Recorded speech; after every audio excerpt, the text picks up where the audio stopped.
So good afternoon, everyone. My name is Aaron Fazekas, and I'm an educational developer in the Office of Teaching and Learning. And before we get started, I just wanted to begin today by acknowledging that we are all in various places that are governed by different treaties and relationships to the land. And as we consider those relationships, I think it's important for us to remember our collective responsibilities to each other as we consider how we enact inclusion and respect in our daily lives and actions. So just some quick housekeeping things. So the session is going to be recorded today, and we will have the link to that recording posted in a day or so. The session is roughly structured with 20 minutes for our panelists to present, and then a good chunk of time for questions and answers after that. You'll notice that your audio and video are turned off, and they'll remain off for the duration of the webinar. If you want to ask questions, please use the Q&A tab that you'll see at the ribbon at the bottom of the screen. You can type your questions in there during the session or after it's concluded. And we will moderate those questions at the end of the sessions with the panelists. So today I have the pleasure of introducing Joanna Hatnick and Victoria Fritz from McLaughlin Library, and so I'm going to turn it over to them for their presentation. Okay, wonderful. Thank you, Aaron. So welcome everyone today to our presentation entitled Motivating Students in Their Online Learning. So first off, Joanna and I are going to start off with a really brief introduction to ourselves. So I'll ask Joanna to flip the screen for me. And of course with Zoom, there's a little bit of lag. Hold on, all of things working just fine. There we go. Wonderful.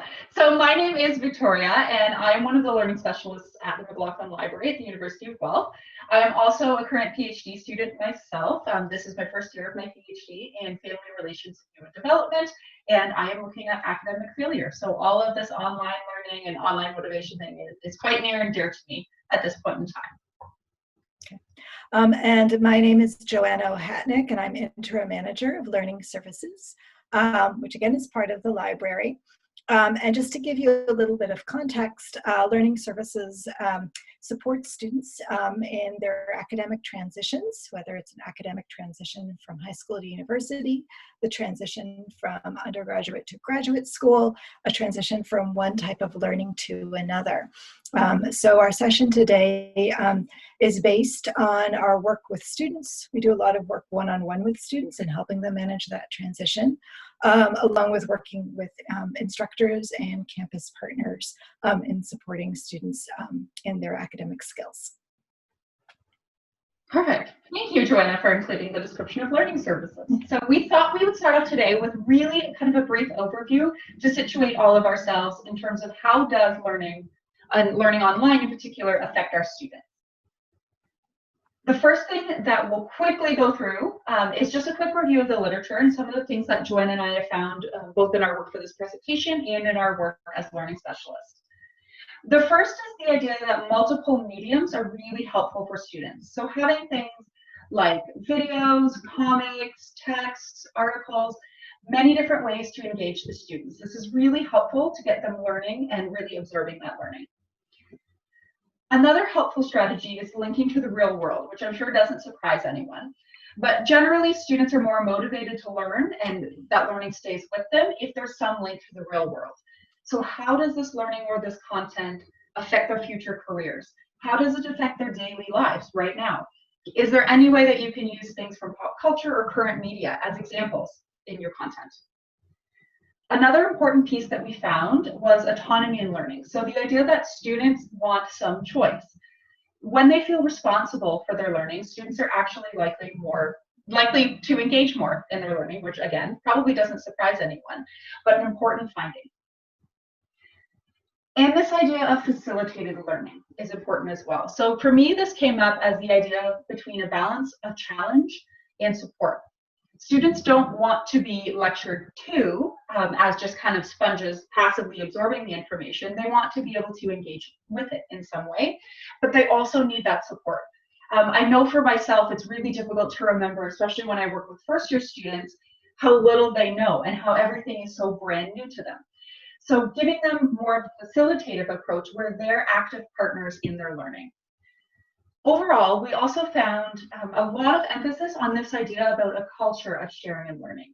So a culture where knowledge is encouraged and knowledge is shared both between students with one another, between faculty member or instructor with students, between staff member with students, and with students to faculty member, instructor, wherever. Creating this facilitative kind of learning in this culture will actually help students be encouraged to learn more. Next, Joanna and I conducted a brief survey with some of the students that we work with, and we thought it would be a really important piece to gather perspective directly from the students that we're working with. So the next slide is going to be some feedback from our students, and I'll walk us through some of the main points that our students stated. Victoria and our guests here just having a hard time for some reason moving to the next slide. Here we go. Okay.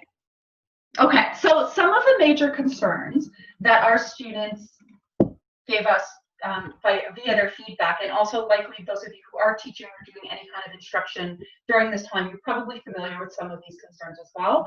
The first was engagement with instructor and also engagement with TAs. So students were finding it really difficult to engage purely via email. They mentioned missing seminars and office hours and having those opportunities to have that one-on-one interaction with their instructor. They also talked about a lack of engagement with content. They mentioned that it's difficult sometimes, especially with asynchronous content, to really engage with it in the way that you could in class. They weren't necessarily being asked questions, or they weren't asking themselves questions as they were processing the content. And one thing that stood out to Joanna and I, and this is particularly relevant to the work that we do, is students, all of the students said that they found group work much more difficult online because they're trying to connect with so many people in different places than they found it in person. And I think we all know students generally have frustrations with group work that unfortunately seem to get worse online.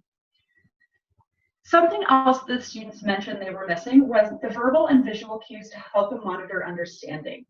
So often, and I know when I've taught myself, I might say things like, this is important, you want to focus on this. It comes out quite naturally in person, but it doesn't always come out like that online. So they're missing those cues to help them understand their understanding, or help them monitor their understanding rather. So students mentioned things like no ability to ask questions to peers, or have those visual cues kind of look around them to see if other students looked as confused as they did, or were they the only one that wasn't understanding the content. They mentioned the lack of clear, tangible takeaways that they might get in class. And no, again, back to that social monitoring piece, there's no one really around them that they can check in to make sure their learning's on the same page. Another concern that came out was this idea about similar assignments across courses. And so the comment in particular that was made was that the student had 4 different courses and had discussion posts in each of these 4 courses. I think it's easy to see that we can understand if you're doing 4 different discussion posts on multiple days with different content and different expectations for each of the posts, it does get confusing to keep on track of which post is for what course and on what day. And of course you can use scheduling and calendars, but just it's important to recognize that our students are saying the same assignments across all of their courses gets really confusing for them, especially online. Another concern I think that we're probably all feeling right now is about the length of time on the computer. And it's really easy to get distracted online. So we'll chat about that a bit more in motivation and accountability, but it's easy to get distracted online. It's hard on your eyes. It makes you really tired in many ways. And it's hard to stay focused for the 8+ hours that they might have of class per day. Just something to keep in mind. And lastly, the motivation and accountability. Those 2 themes came up a few times in our student feedback. So students talking about, again, missing those social cues. And as I mentioned, being online, I happen to have 2 monitors open right now. Of course, mine is my presentation and then the Zoom on this screen, but students might have a screen with email on it, or Facebook, or Snapchat, or Instagram, or whatever social media thing. They might also have their cell phone open, so they're texting. It's really easy to do that when you're in a space where no one's monitoring you.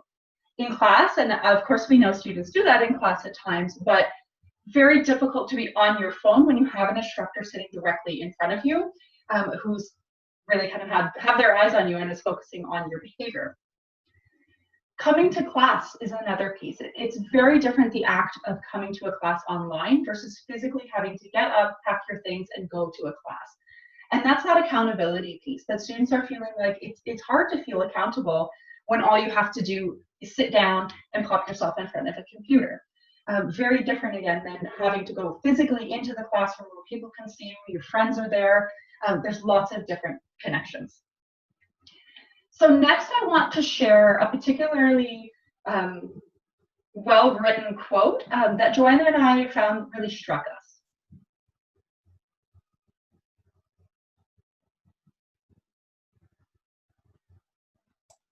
Zoom is really giving us some wonderful build-up for this quote. I feel like we should do like a drum roll or something. There we go. Okay, so this is from one of our students. One of the most difficult aspects of online learning is the lack of interaction it offers with classmates and faculty in order to gain a deeper understanding of content in a setting that fosters learning. So this quote really spoke to us because we felt that it really highlighted one of the most important things for us to consider in our online teaching and in helping students' motivation, which is that social interaction piece. And I can say from my own personal experience, this one really resonates with me as someone who is used to being around people all of the time and working with students and faculty and staff, going from being at home by myself 8 hours a day because my partner works has been really, really, really different. So we now have students who used to be together with their friends, with their peers, making new connections, who are now in different cities, in different countries, in different time zones. There's no more of that social interaction in the same way. So they can't just look to their partner and say, hey, did you catch what Professor so-and-so said? Or did you have the same question about it? Or do you understand this? We can't really do that anymore. There's no one that you can really look over to and say, hey, do you want to grab lunch together? Like, and then maybe we can study for a course together. No one really to sit and work with in the same way. And yes, you can set up webcams so that you're both looking at each other, but it does feel like a bit of an artificial interaction when you're used to having someone sitting with you face to face. So from this feedback and this kind of dire picture that we've painted that I'm sure we're all well acquainted with, we want to provide you with some strategies to help our students with their online learning and motivation online. Okay, thanks, Victoria. Now we move into, we move from the concerns to what are some strategies. So we wanted to start first with voices from students. When we did ask them, well, what actually helps you? We really liked this quote from a student. Weekly quizzes are huge helps. They actually get me to do the readings I need to because I know I'll need it on a weekly basis. Announcements from professors and online courses are also helpful for motivating me to engage with the content and do my readings. So overall, some thoughts which came up from the students that we spoke to listed several things. And again, I'm sure many of these are things that you already do in your classes. So we're probably just reinforcing good pedagogy here. Of course, clear assignment descriptions. Having unit objectives or learning outcomes. Several students mentioned that they use those to study and to assess whether they've learned the material. I think every student that we spoke to appreciated some type of weekly, low-risk, small assignment, such as a quiz, to help keep them on task with the class. Checklists also came up, badges, something to show when you have completed a module was helpful. They all really liked regular announcements. It doesn't mean that they were daily announcements, but certainly an announcement at least once a week, if not more, posted on CourseLink from the instructor in their own voice about what was going on in the class. And they also said that discussion boards could also be helped as a way to interact with other students and to think about their learning. So starting off from what the students told us and what we have observed, Victoria and I sort of went to the literature, went to our ideas and our experiences, and came up with 4 approaches in terms of thinking about strategies that can really help students in their motivation and learning in an online format. And again, I think these 4 approaches won't be too surprising to you, but we hope that you'll pick up a few new ideas to try or enhance in your classes. The first approach is, of course, clarity.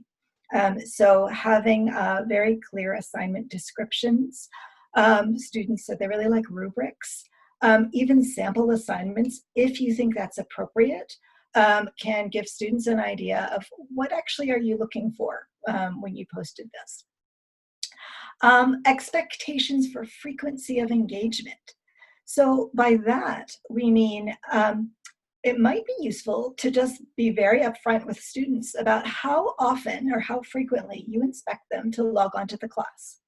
If a student is taking 5 courses, they probably are not going to log on to each course every day. I think that would be a bit of cognitive overload. But what are your expectations? Do you expect students to log on every other day, once a week? So it might be helpful just for you to think about that and to share that with your students so that they'll know your perspective. The second approach, which we looked at, was accountability. And of course, this really ties into student motivation and the idea that students are working in many cases in a lot of isolation. They don't have anybody around them necessarily to chat with about their classes, no one to make sure that they are sort of going to class and not on their phone when they should be reviewing course content. So any little things that you can do to help students with that accountability are really helpful. So we've posted a few ideas here, which also came up before. So those weekly quizzes, checklists, rubrics again, scaffolded assignments, and if you are choosing to use group projects, to have contracts. I should note that, as Victoria alluded to earlier, I think every student that we spoke to, and it was a small sample size, but they're pretty keen students, said that they, again, found group projects online to be quite difficult. So they wanted interaction with other students, but not necessarily to receive a mark based on how they can work with students that they don't know very well and have had few opportunities to interact with in the past. The third approach is connection. And of course, that gets into that whole social need. And this is a situation which might be quite new, I think, for a lot of us, where in the past we assumed that students would make their own social connections over class simply because they're sitting next to somebody or they have a roommate in the same class. It's now really different. And so as instructors, we might want to think about how we can do little things to help foster a sense of connection among our students. So again, regular announcements came up. Students really appreciated live office hours. They said it's really difficult to craft an email when you don't understand something. It's hard enough to articulate in a question, but to have a dialogue via email is much more challenging than to jump into live office hours. They also suggested to have introductions in classes if appropriate, perhaps to use breakout rooms if it's possible, to keep the same group in the breakout rooms throughout the entire semester, to use discussion boards, and perhaps to have some study group facilitation. And so we'll get to that in just a minute, what we mean by that. The fourth theme which came out was engagement. And I think this is where particularly Victoria and I put on our hats as learning specialists. This is really important for us as we're working with students, that students have different ways, whether they're online or not, to engage with material and to really learn it. When we're looking at online classes, that really reduces the ways that students engage. They're no longer walking to a class, sitting down next to a friend, writing out notes by hand. They're sitting in the same space for hours on end, looking at a small screen, and probably reading a lot. So anything that you can do to think about how are different ways that students can engage. So maybe it's having different types of assessments, or even giving students a choice of assessment topics. Again, it really depends on the class. Having content to in lots of different ways. So whether it's live lectures, having videos, having text-based, having students do some work on their own, problem sets, those types of things can help. And the fourth point here, multiple modes for students to gauge their learning. That's really important. So students used to use social cues in class. Victoria mentioned when somebody looks confused and they look around and somebody else next to them looks confused, that helps them learn. We don't have that anymore. So whether you can encourage students to form online study groups, perhaps having students to create and post their own potential exam questions or respond to potential exam questions, have students work on creating something like a concept map, working on problems, anything that will get students to check whether they actually understand the material can be really helpful. Because again, it's hard to do that if most of your learning is just through reading. We just need lots of different ways to help students assess their own knowledge. So we wanted to just mention a few things from us, from our services that might be useful for your students. You can always tell students about us, and we meet with students one-on-one. So our first link is just how to book an appointment with Victoria or me or one of our student staff even. And we'll sit down with the student and help them with things like how do you build a schedule? How can you stay motivated? We are currently working on an online resource called Create a Study Group, so that you'll be able to post this in your course link site and refer students to it. So it'll give them a few concrete ideas for how they can go about creating a study group. We also have other guides and resources on things like studying effectively, including in an online format. And the bottom link is for the Academic Action Program, which is a semester-long academic coaching program, which might be of interest to some students.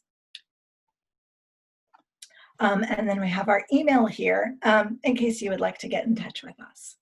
So this ends the sort of 20-minute lecture part of our webinar, and now we're going to open it up to a Q&A.